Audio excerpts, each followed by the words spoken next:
أما بعد فأعوذ بالله من الشيطان الرجيم بسم الله الرحمن الرحيم ولله ما في السماوات وما في الأرض ليجزي الذين أساءوا بما عملوا ويجزي الذين أحسنوا بالحسنى الذين يجتنبون كبائر الإثم والفواحش إلا اللمم إن ربك واسع المغفرة هو أعلم بكم إذ أنشأكم من الأرض وإذ أنتم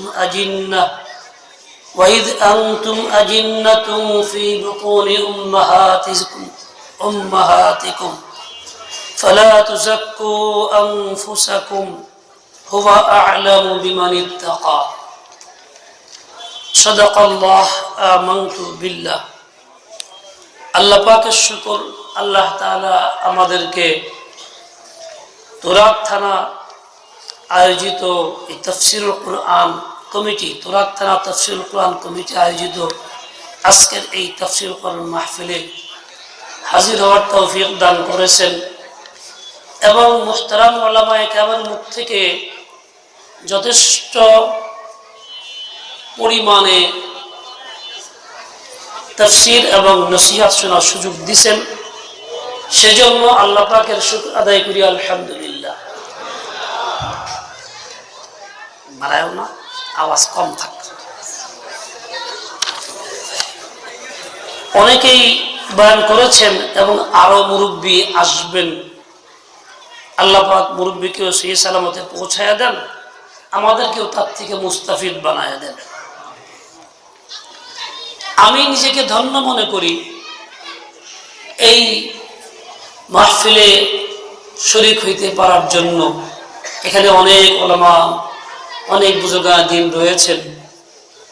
আমি আমার নাজাতের ওসিলা মনে করি এবং আপনাদের সাথে সাক্ষাৎকেও নাজাতের ওসিলা মনে করি।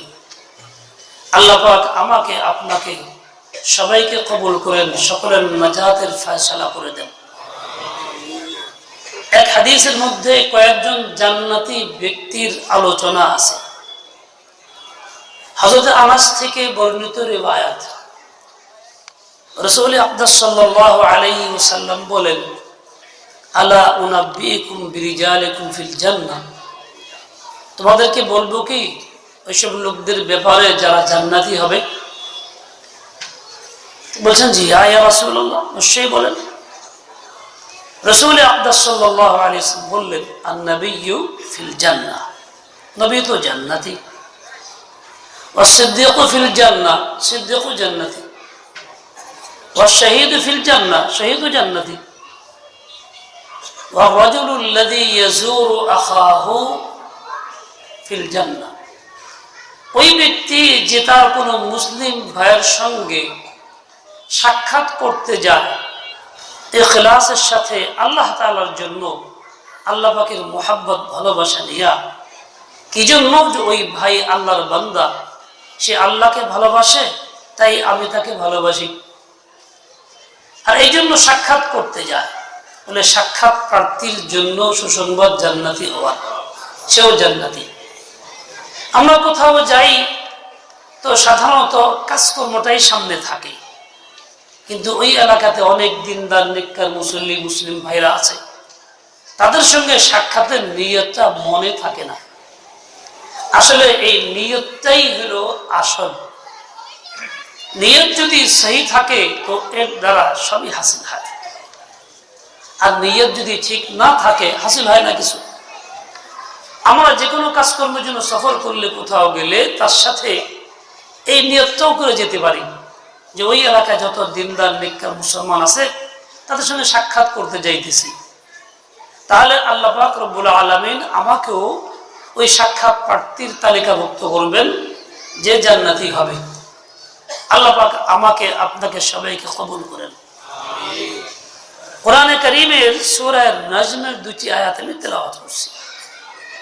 আমি কোনো বক্তাও না, মুফাসসিরও না, কিছু অগোছালো আলোচনা করি।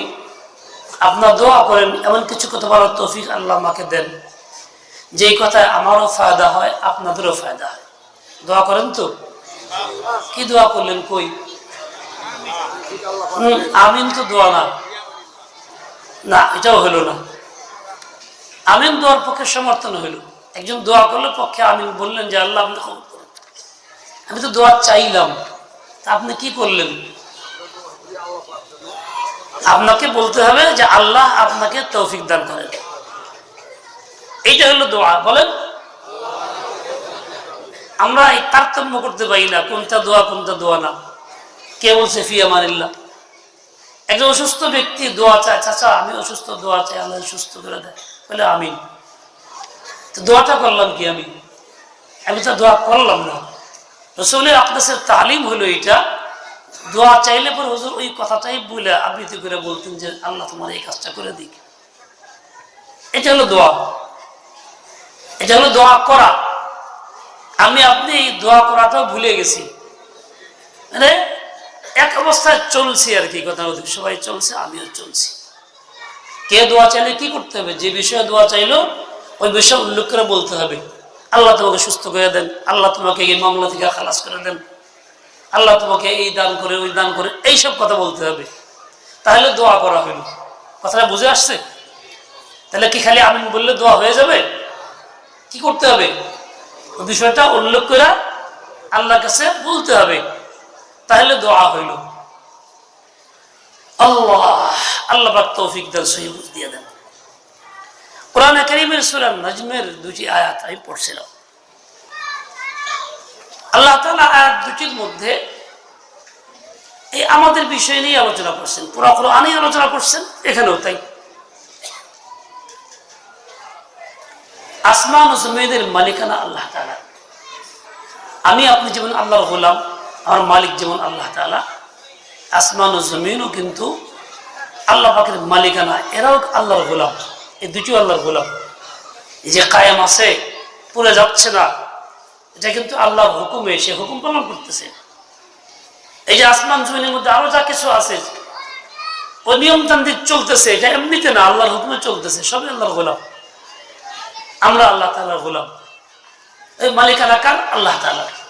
আল্লাহ যখন হুকুম হবে তো ভেঙে পড়ে যাবে, আল্লাহ তাআলার হুকুম হবে তো ধসে যাবে। আল্লাহর হুকুম না হলে এভাবেই থাকবে, যেরকম আছে এরকম থাকবে। আল্লাহ তাআলা কি করতেছেন? লিয়াজজিয়াল্লাযীনা আসাউ বিমা আমিলু, যারা গুনাহ করে, অন্যায় করে, অপরাধ করে, তাদেরকে আল্লাহ তাআলা তাদের এই অন্যায় কাজের যা পাওয়ার যোগ্য শাস্তি সেটা আল্লাহ তাআলা পরিপূর্ণ দিবেন এবং দিতে চান। কোরআনে পাকের এক আসছে, সূরা নিসার মধ্যে আসছে, মান ইয়ামাল সুআন ইউজজা বিহি, মান ইয়ামাল সুআন ইউজজা বিহি। বান্দা যে কেউ, পুরুষ নারী যে কেউ গুনাহ করে তার নিস্তার নাই, বরং তার ঠিকই তার পরিণতি আল্লাহ দিবেনি, শাস্তি আল্লাহ দিবেনি। কখনো দুনিয়াতে নগদ, কখনো দেরি করে, কখনো মৃত্যুর পরে পরবর্তী জগতে। আল্লাহ দুনিয়াতেও নগদ দিয়ে দেন, নজরে আসে না, অনেক ক্ষেত্রে এরকম হয়। কিন্তু আল্লাহ যেহেতু বলছেন দিবেন, কাজে এটা নিশ্চিত হবেই। হয় আমি বুঝতে পারি বা না পারি।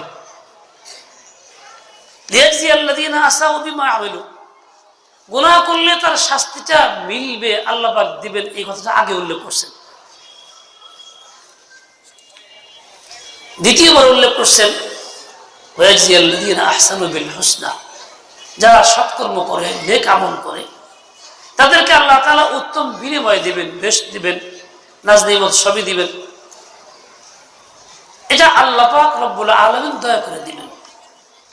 এই যে আমি আজকে যে আমলটা করি, মনে করি আমি একটা ভালো কাজ করতেছি, নেক আমল করতেছি, করলাম তো তৃপ্তি পাইলাম, এর উপরে মনের ভিতরে আত্মভরিতা আসলো।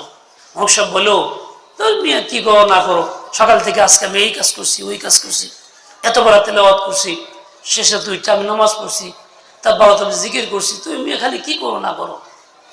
তার মানে সেই কাজগুলি যা করছে যদিও সুরতে নেক আমল ছিল বাস্তবে, কিন্তু এইটাকে সে প্রকাশও করতেছে।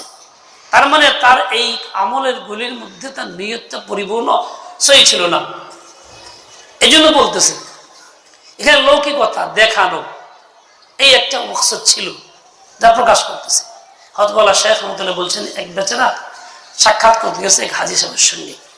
তো হাজী সাহেব হজ থেকে আসছেন, স্বাভাবিকভাবে তার প্রতি শ্রদ্ধা আছে, মানুষের মহব্বত ভালোবাসা আছে, হজ করে আসছেন। সাক্ষাৎ করতে গেলে হাজী সাহেব বলে কি চাকরকে, মিয়া শোনো, আয় মুখ কই, যে দ্বিতীয়বারে আমি যে আনছিলাম না, দ্বিতীয়বার হজ সফর থেকে আসার সময় যে পানির পাত্রটা আনছিলাম না, ওইখান থেকে পানি দাও। তার মানে এক কথায় 3 হজ বোঝা গেল। দ্বিতীয়বারে আগেও হজ করছি, এবার তৃতীয়বারও করলাম, দ্বিতীয়বারে আমি আনছিলাম ওখান থেকে পানি দাও। তাহলে তার আমলের প্রকাশ করলে সে খুব সুন্দর ভাষায় ফুটায় তুলল যে আমি কাজটা করছি এবং সেটা 1 বার 2 3 বার করছি। এই যে আমলের ইজহার বা প্রকাশ করা হইল, আল্লাহর কাছে কিন্তু এটা পছন্দ না। উর্দু ভাষায় একটা কথা বলে, নেকি কার দরিয়া মে ডাল। তুমি যদি নেক আমল করো, একবারে ভুলে যাও, মনে হলে ফেলে দিলা, চলে গেল ভাইসে কোথাও, মনে রাখার মতো নাই। তোমার আমল যা তুমি করতেছো নেক আমল, আল্লাহ পাকের নির্দেশিত আমল, রাসূল আকরামের তরিকায় তুমি করতেছো, কিন্তু থাকতে হবে এমন নিয়তটা সহি যে শুধু আল্লাহকে রাজি করার জন্যই করতেছি, যা প্রকাশ করা আমার মকসদ না, বলা না, বইলে বেরানো না, শুধু আল্লাহ জানলেই হইল।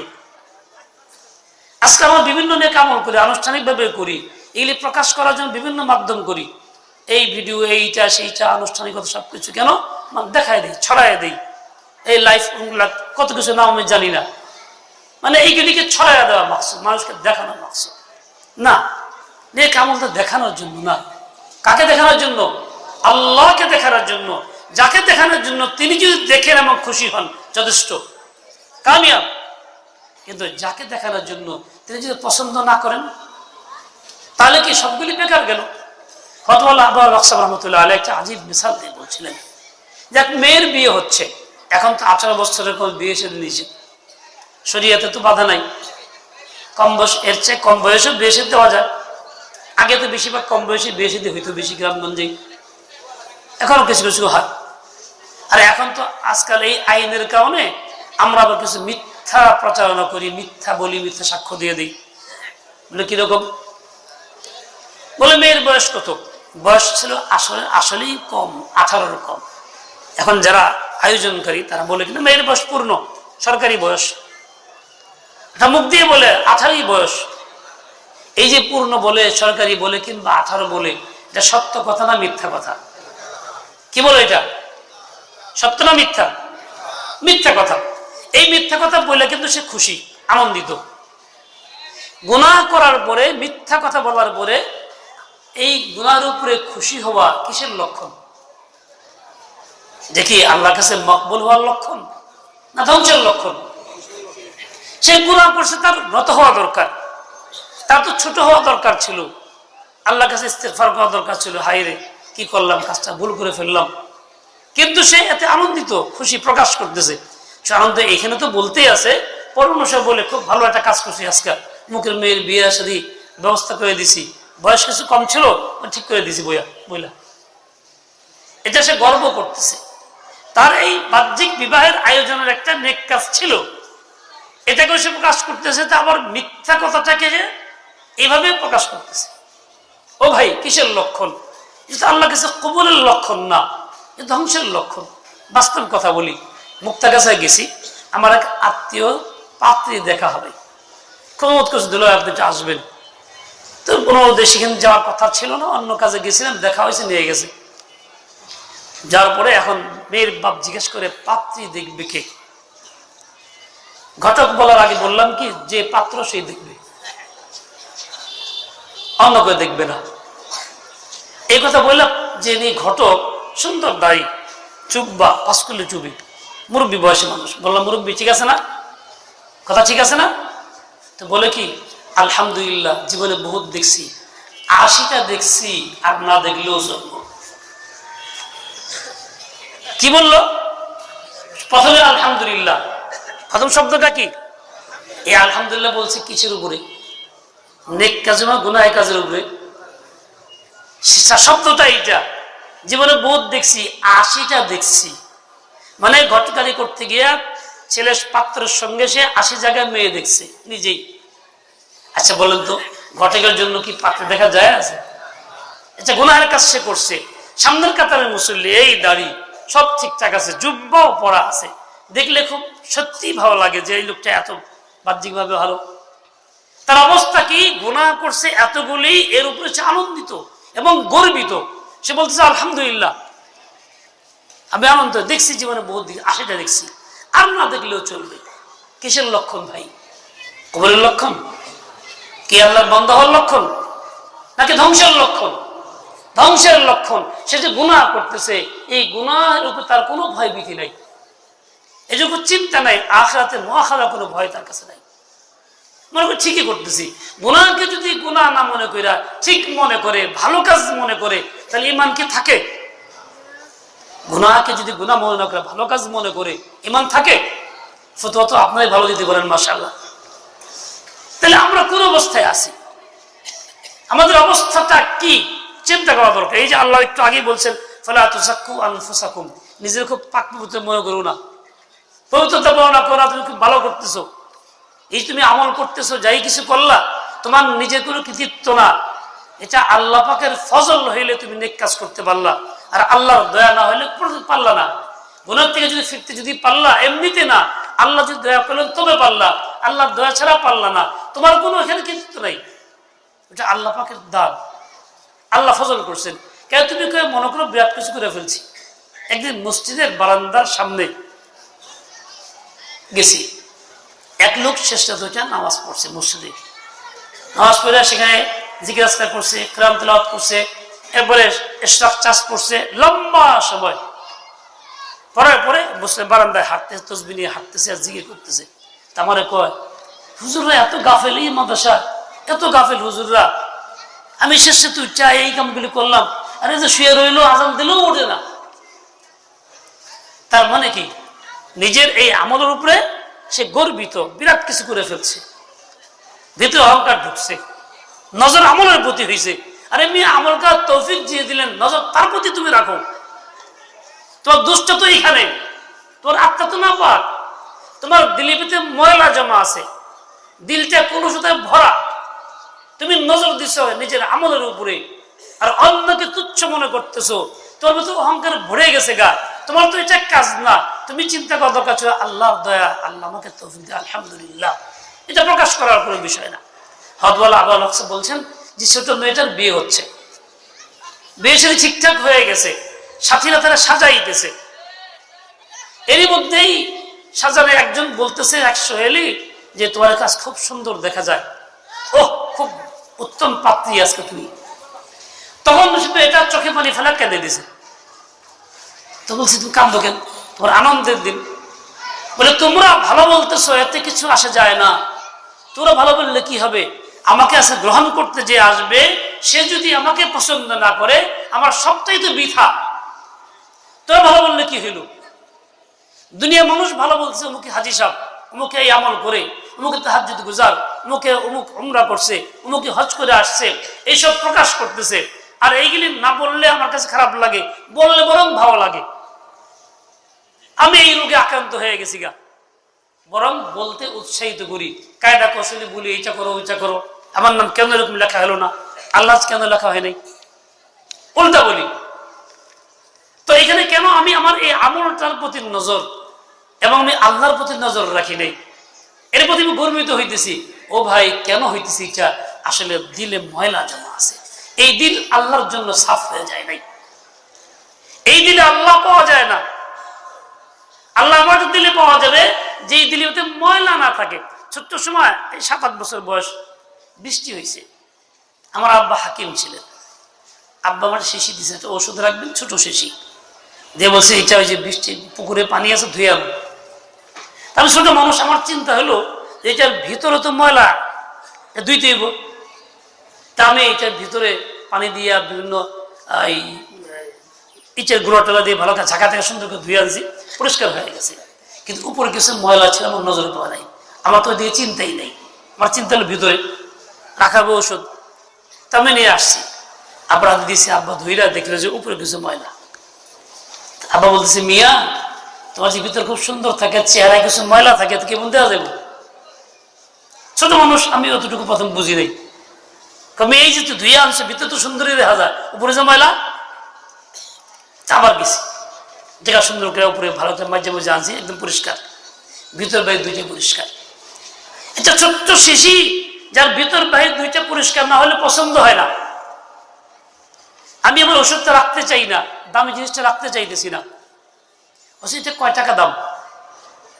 আমার আল্লাহ তাআলা আমার দিল বানাইছেন, আল্লাহ তাআলা আমাকে বানাইছেন, আল্লাহ তাআলা হুকুম দেন তুমি গোলামি করো, গোলামের জন্য এই কাজ তোমার করণীয়। আমি ওই কাজগুলি করতেছি, কিন্তু এমন দিলে জায়গা দিতেছি যে দিলের ভিতরে আছে রিয়া, লৌকিকতা, মানুষকে দেখানো ফিকির। এর আল্লাহকে সন্তুষ্ট করার ফিকির নাই, আল্লাহকে রাজি করার চিন্তা নাই। যে নিয়তটা সহি না, শুধুমাত্র আল্লাহকে রাজি করার জন্য করতাম, তাহলে আসল নিয়ত হইতো, তাহলে ওই নিয়তের কারণে আমলটা কবুল হইতো, আল্লাহকে পাইতাম।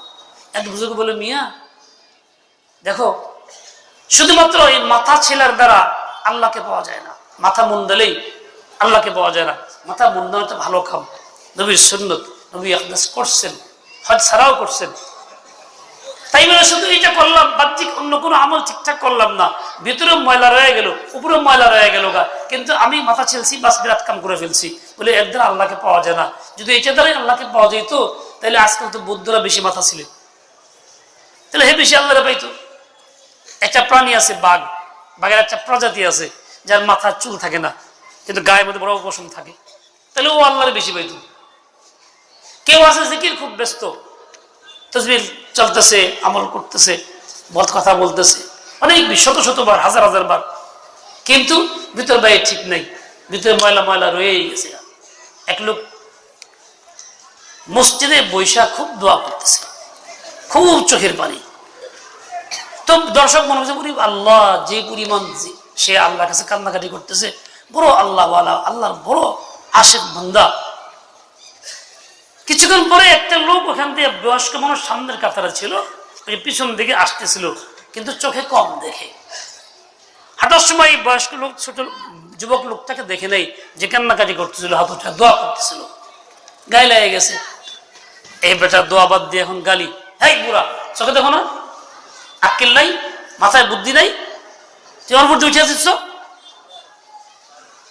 বলে এতক্ষণ তো দেখছিলাম বড় আল্লাহ ওয়ালা, সম্পর্ক আল্লাহর সাথে গভীর, এখন দেখছি আল্লাহ ওয়ালা না, সে তো শয়তানের মুরিদ।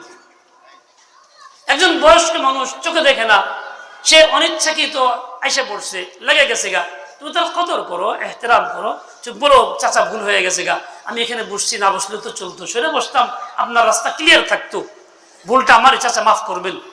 আল্লাহর বান্দা যদি হইতো, দিল দিয়ে সাফ দিয়ে থাকতো, দিলে ময়লা না থাকতো, এই কথা বলতো, চাচা আসলে পৌঁছায় দিই, মাফ করবেন, ভুল হয়ে গেছে আমার। কিন্তু উল্টা, চাচা মুরব্বী, তুমি চোখে দেখো না, আক্কেল নাই তোমার? কি অর্থ হলো? এই যে উপরে কান্নাকাটি জহেরি করতেছিলাম, এটা আসলে দিলের সাথে না, দিলের মধ্যে কোনো আসর নাই, দিল তৈয়ার না, দিল আল্লাহর জন্য না।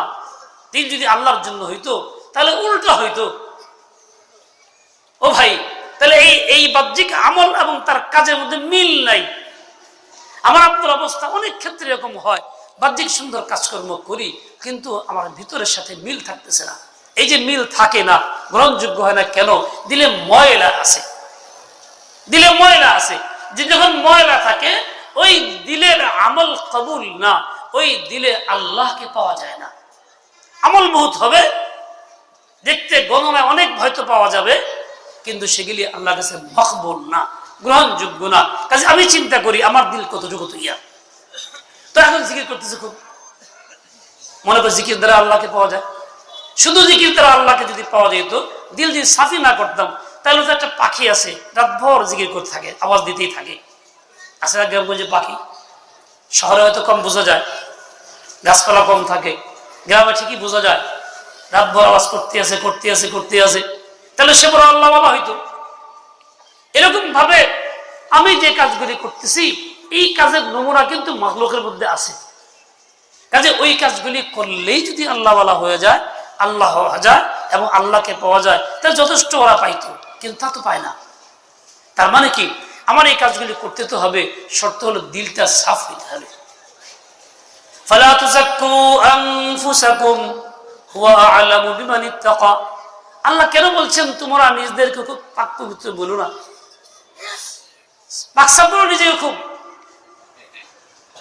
মানে কি আমাদের মতো কমজোর লোক আমরা আছি এরকম যাদের মধ্যে এই দোষটা আছে, এই জন্য তো আল্লাহ বলছেন। এই দোষ না থাকলে আল্লাহ বলার দরকার ছিল না। আল্লাহ তাআলা প্রয়োজন ছাড়া এমনিতে কথা বলেন না, এটা প্রয়োজন ছিল আমার জন্য, আমার অবস্থার জন্য। আমি এরকম আমল করি, দিলের ভিতরে এরকম খেয়াল থাকে, যেখানে আমার নিজের আত্মপরিচয় থাকে, আমলের প্রতি নজর যায়। ও ভাই, নজর যাবে তো আল্লাহর জাতের প্রতি। হযরত শেখ রহমতুল্লাহ আলাইহি একদিন বলতেছিলেন যে আমি হযরত শাহ আব্দুল মুহিত ফুলপুরি রহমতুল্লাহ আলাইহির খিদমতে ছিলাম।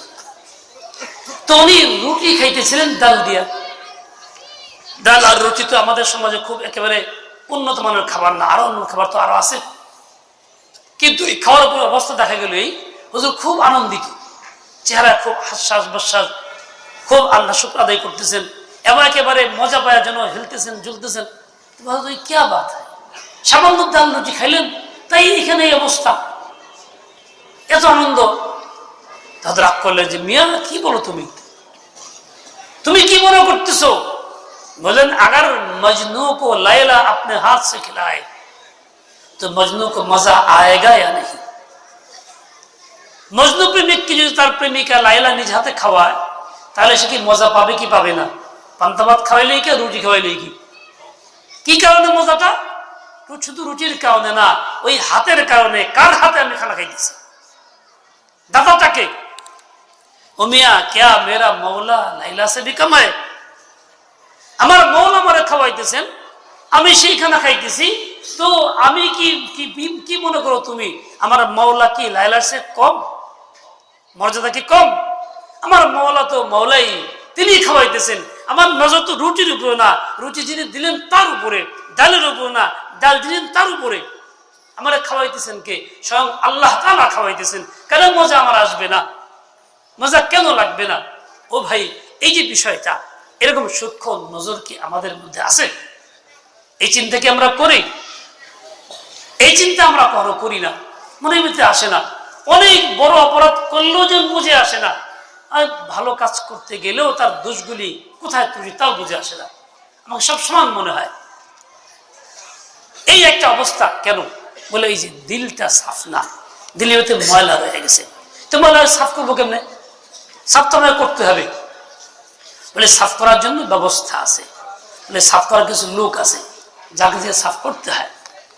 হযরত হারদুই রহমতুল্লাহ আলাইহি ইন্তেকালের আগে অসুস্থ ছিলেন বেশ অনেক দিন, একদম বিছানায় যখন পড়ে গেছেন, ওনাকে হাসপাতালে নিয়ে যাওয়া হয়েছে। একে ছেলে হজরত ছিলেন না, সফরে ছিলেন। তা হাসপাতাল কর্তৃপক্ষ ফর্ম পূরণ করতে গিয়া তো জিজ্ঞাসা করছে এনার আপন জনকে। খাদেম বলছে আমি। আপনার নাম এই, তা আপনি কি লাগেন বা উনি আপনার কি হয়? তো খাদেম বলছে যে উনি আমার রুহানি ডাক্তার। বলে রুহানি ডাক্তার আবার কি? ডাক্তার দেহের চিকিৎসক, যা আমরা আছি হাসপাতালের মধ্যে, এটা আবার কি কথা কন? এটা আবার কি জিনিস? বলে এটা বুঝতে হবে, আমি আপনাকে বোঝাইতে পারবো, একটু সময় দিতে হবে। ঠিক আছে বোঝান। বলে আপনি একা বুঝতে তো হবে না, সব ডাক্তার একটু ডাকেন, তারপরে বলি। ঠিক আছে, রোহান ডাক্তার আবার কি?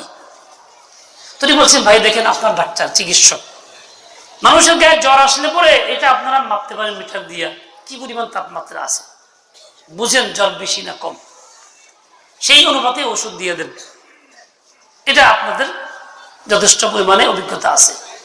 ডায়াবেটিস বেশি হলে পরে আপনারা ব্লাড চেক করেন, মুখ চেক করেন, মুখ চেক করেন, চেক করে দেখেন যে এইরকম আছে, সেই অনুপাতে আপনি ওষুধ দিয়ে প্রয়োগ করেন, রোগীরা ব্যবহার করি। আচ্ছা, এইসব বাহ্যিক রোগ যেমন ধরার মতো ব্যবস্থা আপনার কাছে আছে, আপনি চেনেন বুঝেন। আচ্ছা, একটা রোগ আছে যে রোগটার নাম খুব গুসা, রাগ খুব বেশি। এই রাগ বেশি এবং গুসা বেশি, এবং এটা হারাম থাকলে বড় ক্ষতি হয়, মানুষ জাহান্নামী হয়। এখন কি পরিমাণ রাগ থাকলে জাহান্নামী হবে আর কি পরিমাণ না থাকলে জাহান্নাম থেকে বাঁচবে, সহনীয় মাত্রাটা কি বলতে পারবেন কি? কোন মিটার আপনার কাছে আছে? কোন মেশিন পত্র আছে? বলতে পারবেন কি আপনারা? তো ডাক্তাররা কি জবাব দেবে? এটা স্বাভাবিক কথা। কয়েকটা এরকম বলে দিছে। এই যে আপনাদের কাছে এই বিষয়গুলি নাই, এই যে দেহের রোগগুলি আছে, এই রোগ চিহ্নিত আপনারা করতে পারতেছেন না, সহনীয় মাত্রা বুঝতে পারতেছেন না, কোন মেশিন পত্র উদ্ভাবন হয় না এরকম, কাজে আপনি এই বিষয়ে জানেন না। যিনি এই বিষয়ে জানেন, যিনি ধরতে পারেন, যিনি চিকিৎসা করতে পারেন, তিনি হচ্ছেন রুহানি ডাক্তার। ইনি হচ্ছে আমার রুহানি ডাক্তার। তাহলে আমার দিলের রোগটা তিনি নির্ণয় করে দেন, এটা কি পরিমাণ আছে, এটা অতিরিক্ত আছে, এটা করা যাবে না। বহু আগে যখন প্রথম হযরত কারাচি রহমতুল্লাহ আসছেন বাংলাদেশের সফরে, রমজান মাসে হযরত হাফিজ হুজুর রহমতুল্লাহ দাওয়াত দিয়ে আনছেন, হযরত আবার লক্ষব আসছেন একই সঙ্গে। দিনের বেলা 11টার দিকে খানকার সামনে মসজিদের বারান্দায় বয়ান করতেন। আমরা তখন ছোট, সবাই যাই পড়তাম, বসতাম। তো যেহেতু উর্দু ভাষায় বয়ান করতেন, আমরা উর্দু ভাষায় বুঝতাম, কোনো অসুবিধা হইতো না। মাঝে মধ্যে বয়ান করতেন, তাকাইতেন তো খানকার দিকে। তাকাইছেন কেন?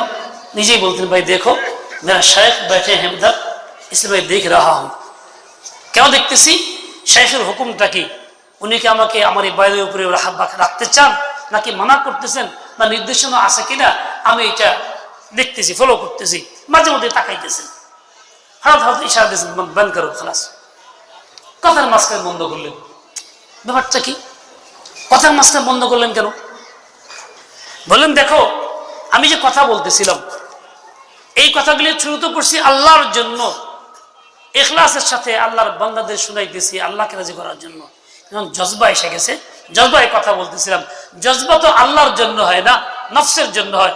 জজবা আসছে কারণে শেখ মানা রয়েছে, খবরদার এখন বন্ধ। তাহলে আমি যে রোগে আক্রান্ত হয়ে গেলাম, এটা আমার আত্মার রোগ, আমি এখন আল্লাহর জন্য করতেছি না, জজবায় বলতেছি, নফসের তাকাজার মধ্যে আছে, নফসের লজ্জাতের মধ্যে আছে, নফস মজা পাইতেছে বলতে, এই জন্য বলতেছি। বলে এইটাও শেখের নজরে আছে, এই জন্য শেখ মানা রয়েছে, খবরদার এখন বন্ধ করো। আচ্ছা বলেন তো, কথা তো আমরাও বলি, বয়ান তো আমরাও করি, বয়ান জজবা আসে বেশি করি না কম করি? আমি বেশি করি, কম করার চিন্তাও করি না। তখন যে বলে থাক হুজুর বাদ দেন, হ্যাঁ নিয়া এই বাধা দেন, এই বলছে কেউ কথার লাইনটা কেবল উঠছে, তুমি বাধা দিলা, আসল রোগ তো ভিতরে আছে, রোগটা ধরা পড়তেছে না সবার নজরে। কিন্তু ওই রকম ব্যক্তি হযরত হারদুইয়ের মতো ব্যক্তি ধরা পড়তেছে। ঠিক আমি যদি ওরকম রুহানি মুরব্বী নির্ধারণ করি, বাংলাদেশে বহুত আছে, তাহলে দেখা যাবে আমার যাবতীয় জিন্দেগির সমস্ত কাজকর্মের মধ্যে কোথায় কোথায় রোগ আছে, সমস্যাটা কোথায় আছে, ওনাকে আমি হালাত জানাইলে কিংবা ওনার সাথে সহবতে থাকলে পরে উনি বলবেন যে এখানে তোমার এইটুক সমস্যা, এটুক বাদ দাও, এটুক করো না। আমার খুব চোখে নজরে পড়ে এবং খুব মনে আছে, এক বেচারা তদবির করতো, তদবির। মানুষ আসলে পরে আমল লিখে দিত, তাবিজ দিত। আলেম মানুষ, এক বছর ইমামও ছিলেন। এই লোক আইসা করাচি হযরত দেখা করলেন হাজী কামাল সাহেবের বাসায়। দেখা করলেন পরে হযরত শুই না বললেন, ভাই জিকির বন্ধ কর দো, জিকির নেই করো না। সেই লোক খুব জিকির করতো, লা ইলাহা ইল্লাল্লাহ বেশি পড়তো। আমাদের সামনে পাশের রুমে হয়তো আসলে কথা বলছে, বাইরে এসে আমাদের রুমের পাশে এসে বলতেছে, যে কেমন পিসা জিকির করতে মানা করলো, আমি এটা শুনবো না, আমি জিকির করবোই। বলে আমি তদবির দেই, মানুষ এসে বসে, তাদেরকে বলি জিকির করতে থাকো, লা ইলাহা পড়তে থাকো, তারাও পড়তে থাকে, আমি পড়তে থাকি, তো আমার জিকির খুব ফায়দা হইতেছে। আর পিসাব না করে দিল, আল্লাহর নাম দিয়ে মানা করে কেউ পিসাব। এই কথা আমাদের সামনে বললো, একদম এই কানে শুনছি, চোখে দেখছি, কোন রকম ওয়াসিতা নাই। আল্লাহর কি কাম, 3 দিন পরে শুনি লোকটা পাগল হয়ে গেছে। লোকটা পাগল হয়ে গেছে, বাস্তব পাগল হয়ে গেছে। হযরত বুঝতেছিলেন যে এই লোকটা জিকির যা করতেছে এটা নিয়ন্ত্রণের বাইরে, সীমার বাইরে চলে যাচ্ছে। এখন তাকে জিকির বন্ধ করতে হবে, নাহলে দিমাগে প্রেশার যা পড়তেছে এই লোকের আগামীতে চলতে পারবে না, ও তো পাগল হবে। আল্লাহ বলেন নজরে আছে, এই যে মানা করলো, খবরদার জিকির তুমি করো না, জিকির বন্ধ করে দাও। কিন্তু সে খারাপ মনে করলো, হ্যাঁ আমার এরকম করলো, জিকির বন্ধ করে দেয়, আমি আল্লাহর নাম নিব। এই যে নিজের নফসের গরজে, নফসের মজা এর মধ্যে মনে করতেছে, যে ছাড়তে পারলো না, মুরব্বী পরামর্শ মানতে পারলো না, এটার রোগ বাড়লো না কমলো? জুড়ে কম রোগ বাড়লো না কমলো? কি লাভবান হলো, ক্ষতির মধ্যে বললো, শুধু ক্ষতির মধ্যে বললো। তার উচিত ছিল মেনে নেওয়া। এরকম প্রত্যেক ব্যক্তির কাজ ছিল একজন মুরব্বী রুহানি নির্ধারণ করা, যার কাছে থেকে পরামর্শ নেওয়া প্রত্যেক আমলের ক্ষেত্রে, এমনকি যে আমি নফল কাজগুলি করি সেগুলির ক্ষেত্রে, তাসবিহাত করি সেগুলির ক্ষেত্রে পর্যন্ত, আমি জিন্দেগি যে সমস্ত ভালো কাজগুলি করি, দান করি, সাফা করি, এই করি সেই করি, সকল কাজের মধ্যে এখানে নফসের কতটুকু মজা আছে, স্বাদ আছে, দখল আছে না আল্লাহর জন্য করতেছি, এই সবগুলি আমাকে ওখানে যাচাই করে নিয়ে কাজ করা দরকার ছিল।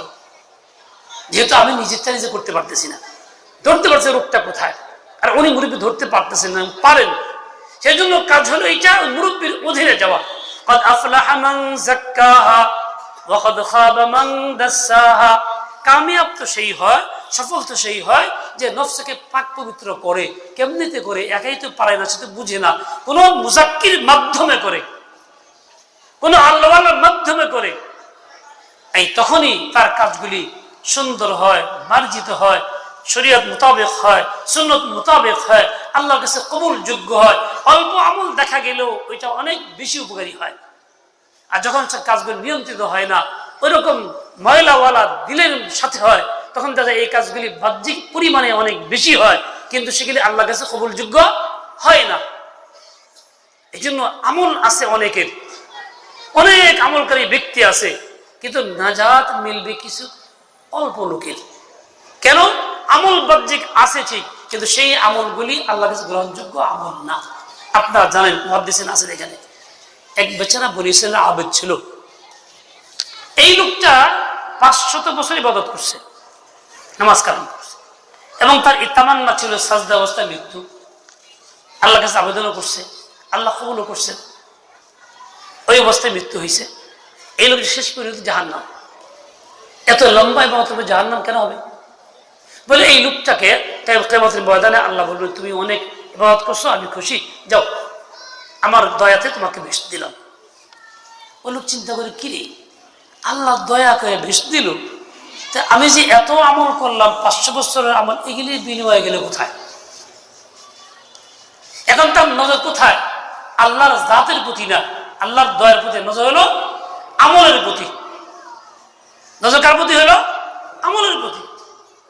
তাহলে ঠিক আছে, তুমি নিজের আমলের বদলা চাও, আচ্ছা আসো, ফিরে আসো, ফেরেশতা মেয়েকে জাহান্নাম ঘুরে আনো, দেখাও, দেখা যাচ্ছে জাহান্নামের দৃশ্য দেখা এত বেশি পিপাসা লাগছে, পানির জন্য ছটফট করতেছে, আর চিৎকার করে পানি চাইতেছে।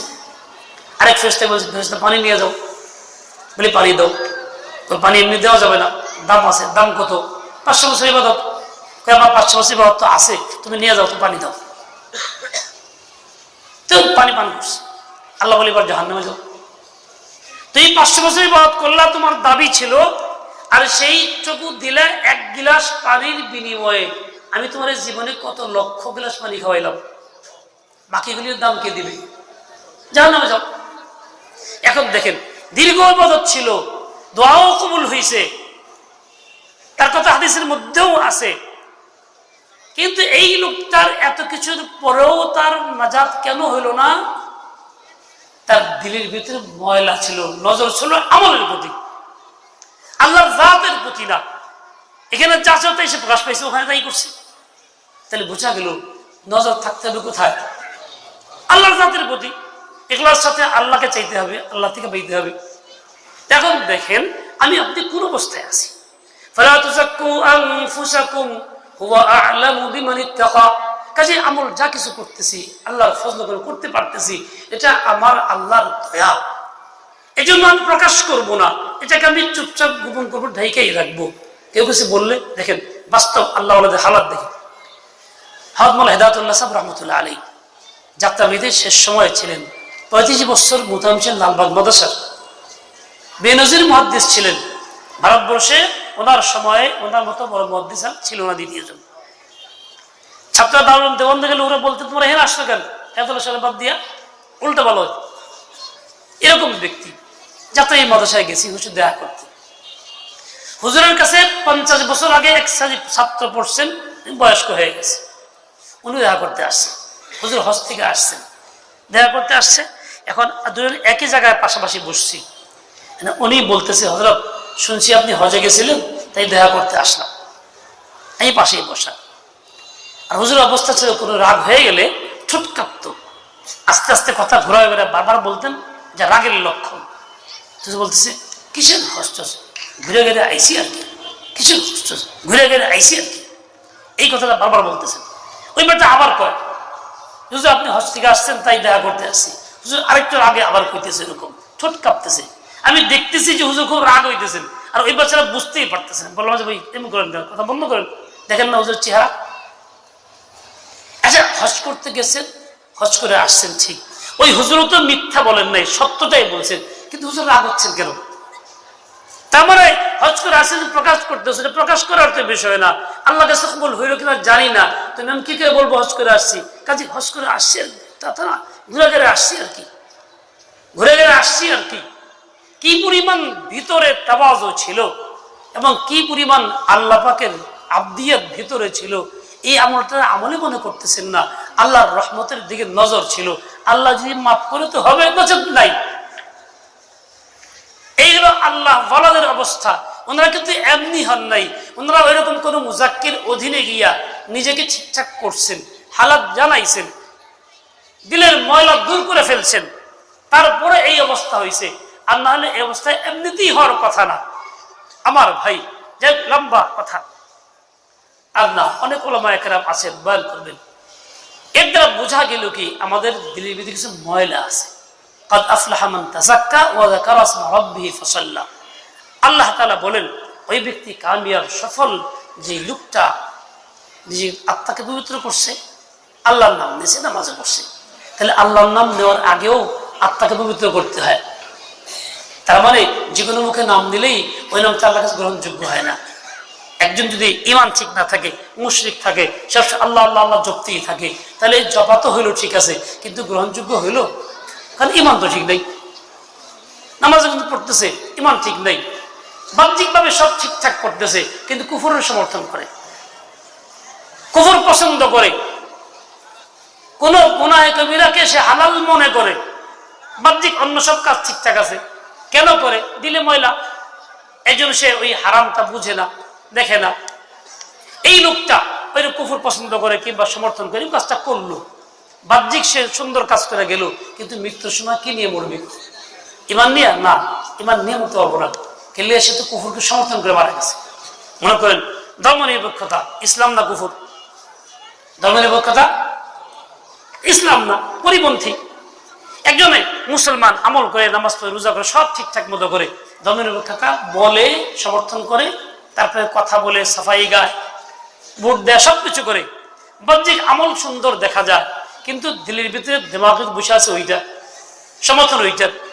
এটা এমনিতে হয় নাই, কিন্তু দিলে ময়লা আছে, দিল সাফ হয় নাই, এই জন্য তার ইমানটা সাফ না। এই যে আত্মাকে পবিত্র করো, তার মানে কি? প্রথম তো ইমানকে সাফ করো, শিরক থেকে মুক্ত করো, সমর্থন থেকে মুক্ত করো, কুফর থেকে মুক্ত করো, নিজের আমলকে সাফ করো, রিয়া থেকে মুক্ত করো, আখলাককে সাফ করো, নিজের মধ্যে ওই সমস্ত দুষ্টুটি রাখো না, যেগুলি অবগুণ সেগুলি রাখো না। তারপরেই হইল ওয়াযাকারা ইসমা রাব্বিহি ফাসাল্লা, তখন জিকিরটাও কাজে লাগে, নামাজটাও কাজে লাগে, দোয়াটাও কাজে লাগে। মোট কথা হলো এই যে ময়লাগুলি ভিতরে আছে, এইগুলি থাকা অবস্থায় আমি আল্লাহকে পাইতে পারি না, এগুলি সাফ করে পরে আল্লাহকে পাইতে পারি। পাওয়ার ব্যবস্থাটা কি? ওরকম রুহানের ডাক্তার নিয়োজনে ইন্তেখাব করা, বাছাই করা, তার সঙ্গে সম্পর্ক করা, তার পরামর্শ নিয়ে চলা। নিজের কোনো আমল যেটা শেখ বলে করতে তো করা, মানা করলে বাহ্যিক ভালো হলেও এটা বাদ দিয়ে দেওয়া, চিকিৎসার জন্য। ভালো হয়ে গেলে আবার হবে। আল্লাহ পাক রব্বুল আলামিন আমাকে আপনাকে সবাইকে সহিহ বুঝ দিয়ে দেন, হিম্মতে আলিয়া দিয়ে দেন, আল্লাহ পাকের মর্জি মতো চলার তৌফিক দেন। ভাই হায়াত 3 দিনের, একদিন চলে গেছে, যা ফিরে পাবো না। আরেকদিন আগামীকাল আসতে পারে, পাইতে পারি, নাও পাইতে পারি, ভরসা নাই। আরেকদিন আজকের দিনটাই আমার জীবনের দিন। কাজে আমার হায়াতটাকে কাজে লাগাই, যা কিছু করার আজই করি, নেক আমল তো করি আজই করি, সহি করি তো আজই করি, দিলকে পাকপবিত্র করি তো আজই করি, গুনাহ প্রতি ঘৃণা পয়দা করি তো আজই করি, আগামী জন্য অপেক্ষা না করি। ও ভাই, আল্লাহ তাআলা আমাকে আপনাকে পাঠাইছেন দুনিয়াতে আমার মর্জি মতো না, আল্লাহর মর্জি মতো। যখন চাইছেন, যেই জায়গা চাইছেন, যে সময়ে চাইছেন, ওই জায়গায় ওই সময় আল্লাহ আমাকে দিয়েছেন। সাহাবীর যুগে আল্লাহ আমাকে পাঠান নাই, এই যুগে পাঠাইছেন। এটা আমার ইচ্ছা মতো না, আল্লাহর মর্জি মতো, আল্লাহর ইচ্ছা মতো। যখন দুনিয়ার থেকে যাব ঠিকই অবস্থা, আমার ইচ্ছা মতো যাবো না, আল্লাহর ইচ্ছা মতো যাবো। মর্জি আল্লাহ, কখন নিবেন তা জানি না। আজও হইতে পারে, কালো হইতে পারে, 2-10 বছর পরেও তো হইতে পারে। এটা আল্লাহ ভালো জানেন। স্বাধীন মতো যাইতেও পারতেছি না। তাহলে আসা যাওয়া সম্পূর্ণ আল্লাহর ইচ্ছাধীন, আল্লাহর মর্জি মতো আমাকে আসতে হয়, যাইতে হয়। মাঝখানে যে কয়টা দিন কাটাইতেছি, পাইতেছি, এই কয়টা দিন যদি আমি আল্লাহর মর্জি মতো কাটাইতে পারি, তো আমি আল্লাহর বান্দা, কামিয়াব। আল্লাহ এটাই দেখবেন, লিয়াবলুয়াকুম আইয়ুকুম আহসানু আমালা। কোন বান্দা দুনিয়ার এই দিনগুলি কাটায়, যার আমলগুলো সবচেয়ে উত্তম, পরিমাণে বেশি বলা হয় না, উত্তম বলা হয়েছে, যেখানে আল্লাহর ভয় ভীতি আছে, ইখলাস আছে, নিয়ত সহি আছে, যেখানে দিলে কোনো ময়লা নাই, সাফ দিল নিয়ে করা হয়েছে, এইটা আল্লাহ দেখতে চান। তো ভাই, আমি আপনি নিয়ত করে ফেলি যে আমি দুনিয়াতে যে কয়টা দিন আসি, আল্লাহ রাখেন, এই দিনগুলি আমি শুধুমাত্র আল্লাহর মর্জি মতোই চলবো, শরীয়তের হুকুম মতোই চলবো, রাসূলের তরিকায় চলবো, নিজের ইচ্ছা স্বাধীন মতো চলবো না। আল্লাহ পাক তৌফিক দেন। ওয়া সাল্লাল্লাহু তাআলা আলা নবিয়িল উম্মি ওয়া আলা আলিহি ওয়া আসহাবিহি।